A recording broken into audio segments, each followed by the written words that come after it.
Sebenarnya masalah 3 serangkai ni tak sesusah mana pun nak dikawal kalau kita tahu caranya. Tapi itulah, ramai yang terlepas pandang punca sebenar sampai bacaan darah tinggi, gula dan kolesterol makin susah nak stabil. Aku masih ingat lagi masa mula-mula badan mula bagi tanda.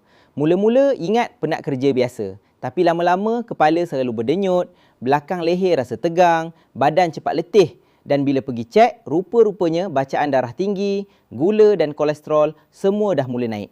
Masa tu memang risau. Siapa tak takut bila doktor cakap kalau dibiarkan, risiko strok, serangan jantung dan masalah buah pinggang pun boleh meningkat.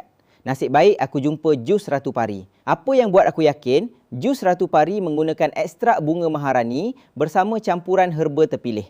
Ia juga didaftarkan di bawah Sijil Perakuan Perkelasan Makanan KKM dan dihasilkan di kilang GMP bertaraf mesti. Bunga maharani ini bertindak sebagai diuretik semula jadi yang membantu menyingkirkan garam berlebihan dalam badan dan menyokong tekanan darah yang lebih terkawal. Sebab itu, ramai yang amalkan jus Ratu Pari sebagai ikhtiar untuk bantu kawal 3 serangkai.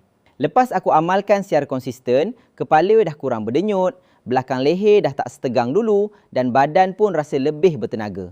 Bila buat pemeriksaan berkala, bacaan kesihatan aku juga semakin baik berbanding sebelum ni.